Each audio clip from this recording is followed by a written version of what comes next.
fin de l'épisode 2 place la renaissance de la série animée qu'on adore sur une nouvelle voie passionnante, pleine d'histoires intrigantes, de personnages et de conséquences majeures. Vous êtes sur Thérapie Geek et je suis toujours choqué des révélations. Bonjour.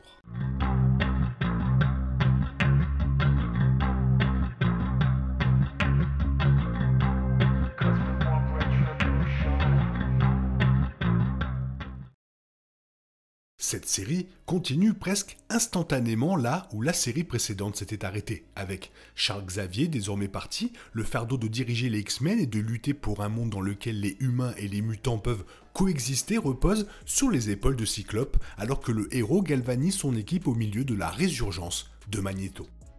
Alors que l'attente du film du MCU augmente, X-Men 97 constitue un moyen idéal pour se remettre en mémoire cet univers passionnant. Non seulement cela, mais la série raconte une histoire intrigante et très fascinante à part entière. La fin de l'épisode 2 le prouve, avec plusieurs indices fournis concernant les principaux scénarios que la prochaine série inclura. De la mise en place d'un méchant majeur de Marvel au changement d'avis d'un autre et à la naissance d'un mutant emblématique, la fin de l'épisode 2 regorge d'énormes révélations.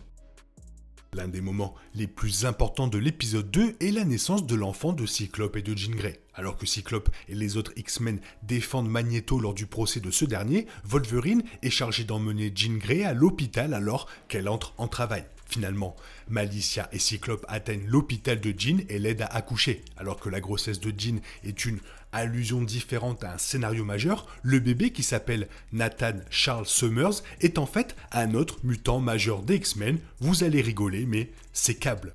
Cable est apparu longuement dans plusieurs adaptations d'histoires X-Men, de la représentation de Josh Brolin dans Deadpool 2 à la version animée dans l'original X-Men, la série animée. Les diverses apparitions de Cable dans la série originale présentaient certaines incohérences avec son scénario de Marvel Comics, bien que certaines allusions aient été incluses selon lesquelles le mutant du futur était le fils de Jean Grey et Scott Summers. Bien que ces indices aient été inclus dans la série originale, il semble que X-Men 97 approfondira les origines de Cable, le futur mutant étant né à la fin de l'épisode 2. Et c'est pas fini, ça vient à la fin.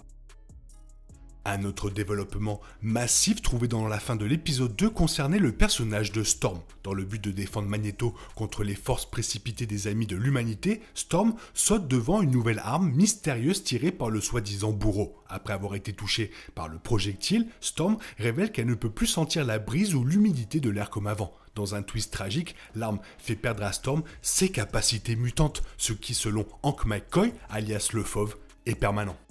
Dans l'épisode 2, le projectile tiré par l'arme était à l'origine destiné à Magneto. Compte tenu des crimes que Magneto a commis contre l'humanité, les amis vengeurs de l'humanité ont cherché à priver le mutant de ses pouvoirs une fois pour toutes. Avec Magneto positionné comme le leader des X-Men à la fin de l'épisode 1, Storm a pris la balle pour le vieil ami de Charles. Cela a entraîné la perte de puissance, obligeant Storm à quitter le manoir car elle ne sait plus où elle est, où elle se situe. Concernant exactement la façon dont Storm a perdu ses pouvoirs, Hank révèle que la technologie provient des colliers amortisseurs de puissance utilisés dans la série animée. Les colliers utilisent des rayonnements pour supprimer les capacités des mutants. L'arme du bourreau à la fin de l'épisode 1 tirant une dose concentrée de ce même rayonnement. Cela provoque un changement dans les cellules de Storm, supprimant ses pouvoirs de manière apparemment permanente. Reste à savoir si la perte de puissance persistera, bien qu'il semble qu'un point majeur de l'intrigue concernera la restauration des capacités mutantes d'Ororo Munroe.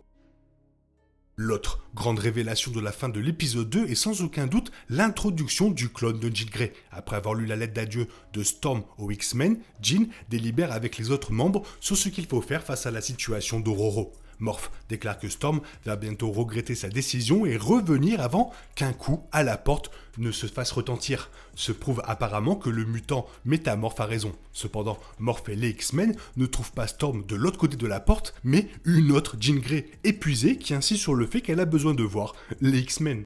Il s'agit de la scène finale de la fin de l'épisode 2, alors que Cyclope et Jean elle-même regardent sous le choc l'autre version de cette dernière et moi-même par la même occasion. Alors que ceux qui ne sont pas familiers avec les histoires d'X-Men de Marvel Comics seront naturellement confus, le matériel source comprend plusieurs fils d'histoire qui révèlent qui est le clone de Jean Grey, Madeline Pryor. Dans les comics, Madeline Pryor est un clone de Jean Grey créé par Mr. Sinister dans le but de poursuivre les expériences génétiques de ce dernier. Il est intéressant de noter que Prior n'a pas été mentionné du tout dans la série animée, bien que certaines allusions à ses origines incluent Mr. Sinister, insistant sur le fait que Jean et Scott étaient les clés de l'évolution du genre mutant comme il le souhaitait. Dans les bandes dessinées, Scott est conscient de la nature de Prior depuis le début, tombant amoureux d'elle alors que Jean Grey, tout le monde croit qu'elle est morte. Lorsque Jean fut réanimée, ressuscitée, Cyclope abandonna Madelyne, ce qui la fit sombrer dans la méchanceté. Devenue la reine Goblin, Madelyne a vécu comme une méchante récurrente des X-Men.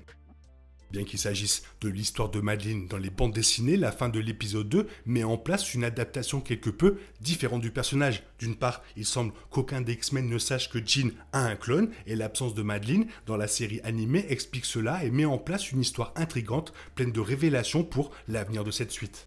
Là où l'inclusion de Madelyne pourrait devenir encore plus dramatique, c'est à travers le nouveau-né. Nathan, dans les bandes dessinées, Nathan est né de Scott et Madelyne, pas de Scott et Jean. Scott semblant ignorer l'existence du clone de Jean. Il pourrait être révélé que la personne qu'il pensait être Jean était en réalité Madelyne. Cela adapterait l'idée des bandes dessinées selon laquelle Cable est l'enfant de Madelyne, mais avec une couche supplémentaire de profondeur émotionnelle puisque Cyclope pensait que c'était Jean qui avait donné naissance à Nathan. L'autre développement très intéressant est l'idée selon laquelle Magneto se consacre à réaliser le rêve de Charles.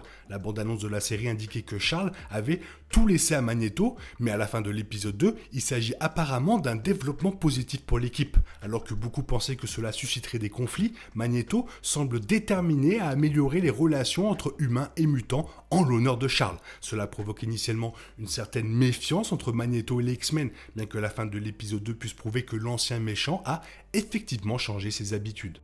Grâce à sa diplomatie avec les Nations Unies, en épargnant le bourreau et en faisant preuve d'indulgence envers les autres juges, Magneto a mis ses paroles en action. Ce faisant, Magneto a non seulement changé la perception du public à son égard, mais aussi envers les X-Men. Malgré cet apparent revirement, reste à savoir combien de temps ça va durer. La relation de Magneto avec Charles est incroyablement compliquée, ce qui signifie qu'il est logique que le souhait de ce dernier ait changé le premier pour le mieux. Cela dit, la nature passée de Magneto n'est pas si facile à changer, ce qui pourrait faire allusion à davantage de drames concernant le personnage d'Eric dans la saison 1.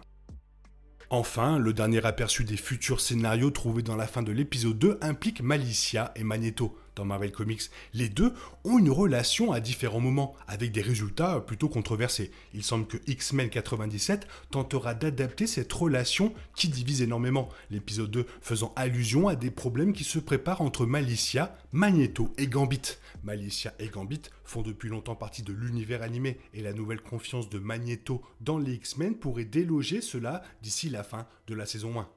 On verra bien. Voilà, franchement, très sympa, ça fait grave plaisir. On prend directement une bonne claque dans la tête au niveau de la vieillesse, mais sinon, ça fait plaisir de revoir les X-Men. Alors, ma question, c'est, est-ce que vous aimez les X-Men parce qu'il y a eu ce dessin animé, ou est-ce que vous aimez les X-Men parce qu'il y a eu le film ? Fais-le moi savoir dans la zone commentaire. Sinon, il est temps pour toi de reprendre le cours normal de ta vie. On se retrouve bientôt pour une nouvelle vidéo. Bisous, bisous. Bye bye.